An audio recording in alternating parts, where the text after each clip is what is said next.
महाभारत में अनुशासन पर्व में पितामह भीष्म कहते हैं कि यदि 12 साल तक लगातार एक कार्य किया जाए तो कार्य सिद्ध हो जाता है। गोकुल में एक अद्भुत भक्त हुए कृष्णदास जी, ये उन्होंने सुन लिया, उनके मन में भाव आया, वो गए माला बना करके ठाकुर जी के पास, बोले ठाकुर जी 12 साल तक लगातार माला पहनाने आऊंगा, 13वें साल की जब सुबह होगी तो आपको माला पहनने मेरी कुटिया में आना।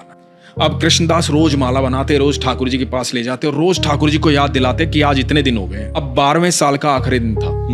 ठाकुर जी को बोले ठाकुर जी कल आपकी बारी है, कल 13वें साल की पहली सुबह है और यदि कल आप नहीं आए तो मैं कभी आपके पास नहीं आऊंगा। भोजन की तैयारी की, सारी रात लगे रहे।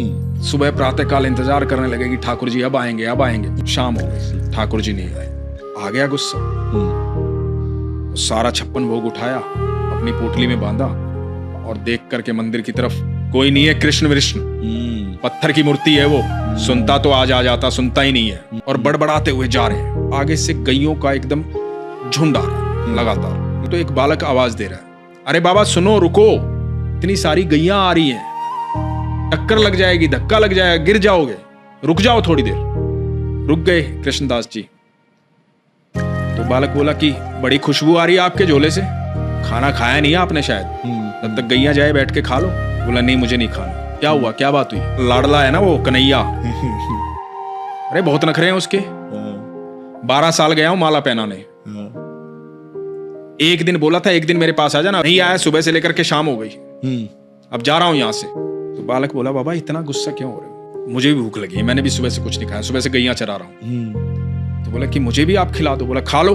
बोला आप देख नहीं रहे मेरे तो हाथ गोबर में सने हुए, मैं कैसे खा लूं? आप अपने हाथों से खिला दो। अब एक एक कोर खुद खा रहे हैं, एक एक कोर उस बालक को खिला रहे हैं। अब उस बालक को जब 2-3 कोर खिलाए ना तो बालक की आंखें लाल हो गई, आंखों में आंसू बह रहे। कृष्णदास ने देखा, कृष्णदास ने कहा कि तुम रो क्यों रहे हो? भूख लगी थी, खाना खिला तो रहा हूं, रो क्यों रहे हो? तो बालक बोला बाबा माला नहीं पहनाओगे आज। तो कृष्णदास बोले कौन है तू? मैं ही तो हूं।